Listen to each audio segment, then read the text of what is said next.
Hello.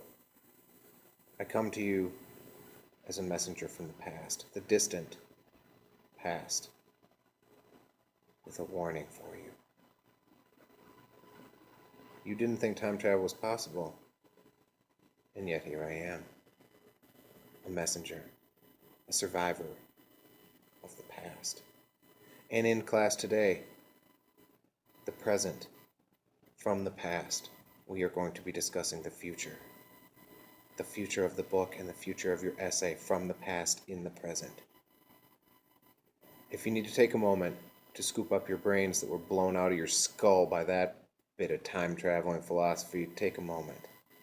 If you notice a slight liquid running down the side of your ear, I would recommend you get yourself to the nurse as soon as possible, because I might have blown your little mind with that comment.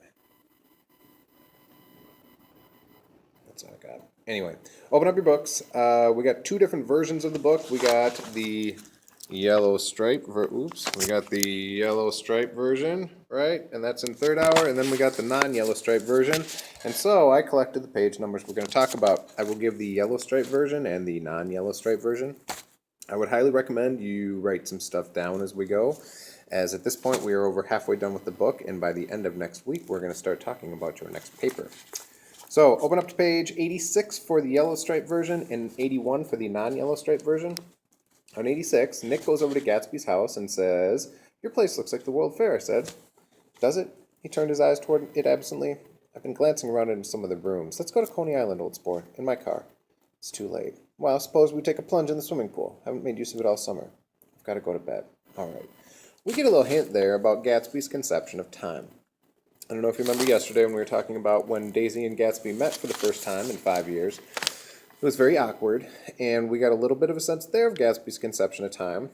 And when he leaned his head back, trying to be nonchalant and playing it cool for Daisy when things were really awkward, and he knocks the clock over, remember that part? That's kind of hitting the same point. So even if you just labeled, 86 in yellow stripe, 81 in non-yellow stripe, another time idea with Gatsby, because we'll get his full conception of what time and how time works in another chapter or two. Go to page 87 in the yellow stripe, and bottom of 82, top of 83 in the non-yellow stripe version. Before Daisy's supposed to come over that morning, Gatsby says, "Well, I thought, why, look here, old sport, you don't make much money, do you?" "No, not very much." This seemed to reassure him, and he continued it more confidently. "I thought you didn't. If you pardon my... See, I carry on a little business on the side, a sort of sideline, you understand, and I thought that if you don't make very much, you're selling bonds, aren't you, old sport?" "Trying to." "Well, this would interest you. It wouldn't take up much of your time, and you might pick up a nice bit of money. It happens to be a rather confidential sort of thing." Now, it said, "I realize under different circumstances that conversation might have been one of the crises of my life. But because the offer was obviously and tactlessly for a service to be rendered, the fact that he invited Daisy over, I had no choice except to cut him off there. I've got my hands full," I said. "I'm much obliged, but I couldn't take on more work." "You won't have to do any business with Wolfsheim." Evidently, he thought that I was shying away from the connection mentioned at lunch, but I assured him he was wrong. He waited a moment longer, hoping I'd begin a conversation, but I was too absorbed to be responsive, so I went unwillingly home. Okay, now in terms of American Dream, Nick is trying to live it the right way, right? He went east to learn the bond business. He's going to school. He's trying to put his way through. He's not making very much money, but doing it, but he is trying to kind of pull himself up by his bootstraps. Gatsby offers him some kind of a side gig, and I don't know exactly what this would be, but it would be an opportunity for him to do just a small amount of work and make a great deal of money. So likely something on the non-legal side of the employment equation. Go for it a little bit. 91, bottom of 91, top of 92 in the yellow stripe version, and bottom of 86, top of 87 in the non-yellow stripe version. So when Daisy shows up, Gatsby had been standing in Nick's living room, and he immediately went outside into the pouring rain. And when he comes back in, it is one of the more awkward scenes in literature. And I think, if you've seen the new version of Gatsby with Leonardo, the look on his face as he comes back in and he's soaking wet in his suit because he just needed to walk outside because he wanted it to look like he wasn't there, and he just happened to have to stop over at the same time Daisy did.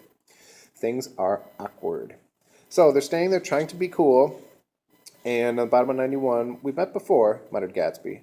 His eyes glanced momentarily at me, and so when I was talking to you about remembering yesterday, that's actually coming up now, because I'm coming to you from the past and discussing the future, and so the future even includes the future which is now the past for you, because now it's the present. I was further in the past discussing my future. Luckily, his eyes glanced momentarily at me, and his lips parted in an abortive attempt to laugh. Luckily, the clock took this moment to tilt dangerously at the pressure of his head, whereupon he turned and caught it with trembling fingers and set it back in place. Then he sat down rigidly, his arm on the elbow on the arm of the sofa and his chin in his hand. Gatsby was trying to look cool, trying to look nonchalant, and just kind of lean up against the mantel, but he knocked the clock off. "I'm sorry about the clock," he said. My own face had not... It's an old clock, I told him idiotically. Now, again, we don't know exactly what that means, but if you just wrote down clock scene and write those pages down, because that will be important information used in a little bit. And another kind of time thing, still in 92 or in 87, it says, "We haven't met for many years," said Daisy, her voice as matter of fact as can be. "5 years next November." The automatic quality of Gatsby's answer set us all back another minute. The only thing that could have been more awkward if Gatsby were to say would be 5 years, 4 months, 3 days, 7 hours, and 17 minutes ago. Which I'm fairly confident he might have calculated that amount of time, but saying it that way would make him sound like a crazy person. On to 93 in the yellow stripe and 88 in the non-yellow stripe. So things are really, really awkward between Daisy and Gatsby, and Nick decides to go outside and just kind of let them be awkward together. And Gatsby, he walked out and looked at Gatsby's house, and I kind of mentioned this early on in the book, but there was nothing to look at from under the tree except Gatsby's enormous house, and so I stared at it, like Kant in his church steeple, for half an hour. The brewer had built it in a period craze, a decade before, when there was a story that he'd agreed to pay 5 years' taxes on all the neighboring cottages if the owners would have their roofs thatched with straw. Perhaps the refusal took the heart out of his plan to found a family. He went into immediate decline. His children sold his house, with a black wreath still on the door. Americans, while occasionally willing to be serfs, have always been obstinate about peasantry. And so we talked about, that's a good example of kind of the new money people. They have more money than they know what to do with, and they want to kind of be flashy with it and throw it around. And that's kind of what he was trying to prove, but the other people wouldn't go for it. Go to 94 in the yellow stripe and 89 in the non-yellow stripe. When Nick comes back in, the rain had stopped, and he said, "I went in." They were sitting at either end of the couch, looking at each other as if some question had been asked or was still in the air, and every vestige of embarrassment was gone. Daisy's face was smeared with tears, and when I came in she jumped up and began wiping at it with her handkerchief before a mirror. But there was a change in Gatsby that was simply confounding. He literally glowed. Without a word or gesture or exultation, a new well-being radiated from him and filled the room.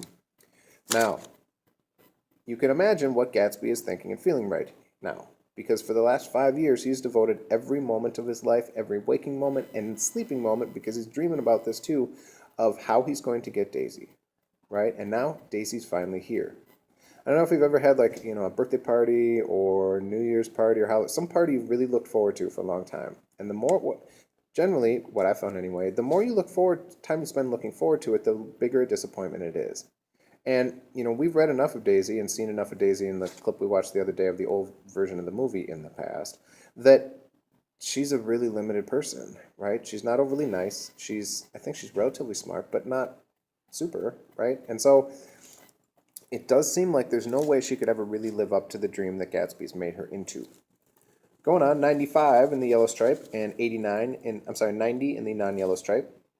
He says, "My house looks well, doesn't it?" he demanded. "See how the whole front of it catches the light." And if you remember back, that sounds very much like what Tom said when he said, "Got a nice place here." Spread his arms out. I agreed that it was splendid. Yes, his eyes went over it. Every arched door and square tower. It took me just 3 years to earn the money that bought it.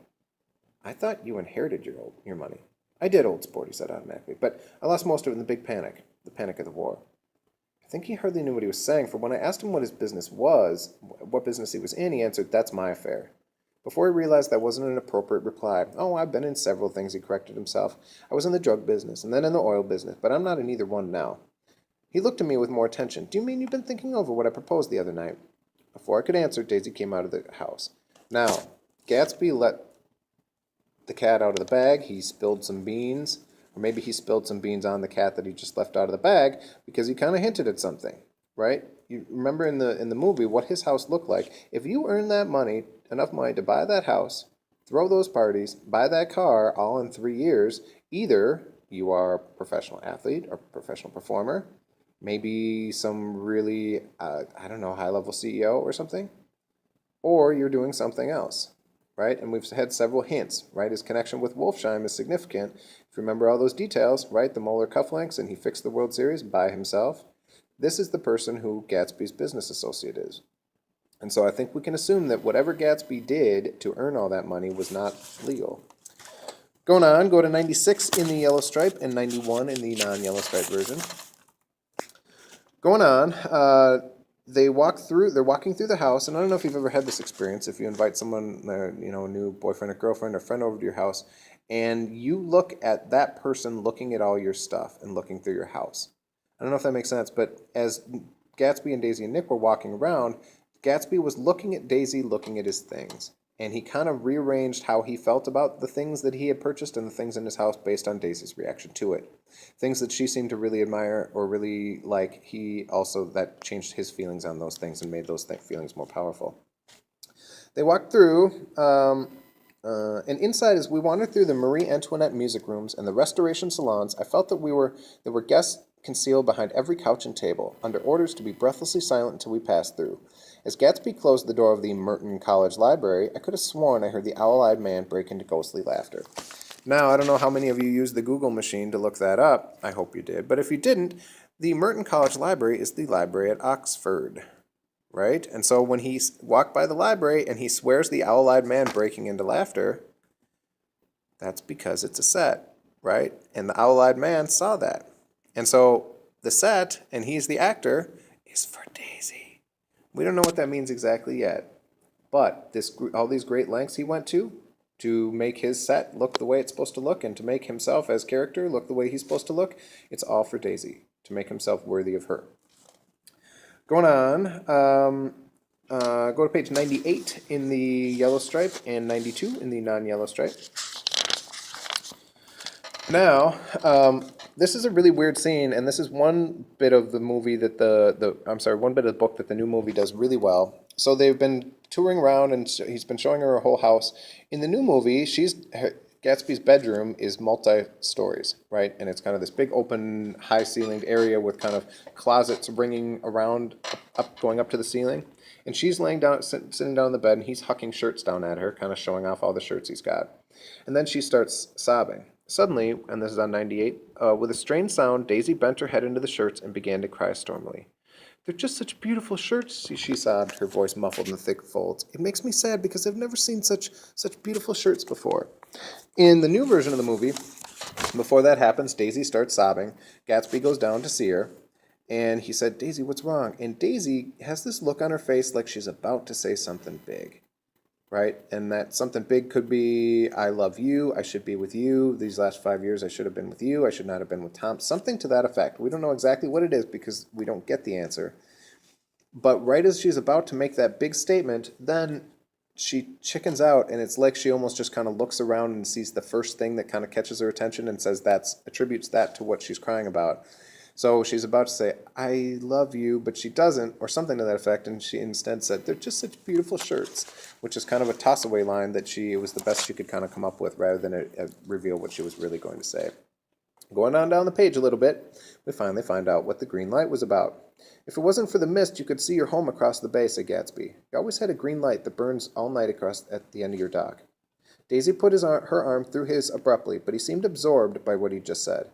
Possibly it had occurred to him that the colossal significance of that light had now vanished forever. Compared to the great distance that had separated him from Daisy, it had seemed very near to her, almost touching her. It had seemed as close as a star to the moon. Now, it was again a green light on a dock. His count of enchanted objects had diminished by one. So when Gatsby moved there, he intentionally bought the house across the bay from Daisy, and every night he would see that green light on the end of her dock. And so to him, like at the end of chapter 1, when Nick comes and Gatsby's got his arms out zombie style, that's what he's reaching towards, right? Because he feels like, and we'll find out how far he's really come to get here, because it's a rather great distance, that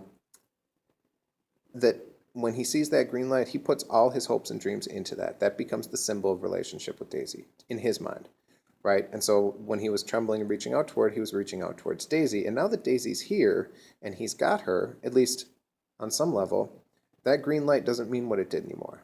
Right? It used to be the enchanted object that kind of contained all his feelings about Daisy, but now it's just another green light. And lastly, go to 101 in the yellow stripe version and 95 in the non-yellow stripe version. Now they're hanging out, and he gets Klipsburn to come play the piano, and they're dancing. And on 101, as I went over to say goodbye, I saw that the expression of bewilderment had come back into Gatsby's face, as though a faint doubt had occurred to him as to the quality of his present happiness. Almost 5 years. There must have been moments even that afternoon when Daisy tumbled short of his dreams. Not through her own fault, but because of the colossal vitality of the illusion. It had gone beyond her and beyond everything. He'd thrown himself into it with a creative passion, adding to it all the time, decking it out with every bright feather that drifted his way. No amount of fire or freshness can challenge what a man will store up in his ghostly heart. So, looking at her, and he is thinking about the green light, and he's thinking about how far he's come, he's thinking about all these things, it's almost like he's questioning just a tiny bit as to how happy he really is with this arrangement. Then we get to the end of the chapter, and Nick leaves them down. Then I went out of the room and down the marble steps into the rain, leaving them there together. So you're going to read chapter 6 for tomorrow, and we'll talk more about the book there, and I will be back from the past into the future, which will now be the present. So thank you for your attention. I will see you tomorrow.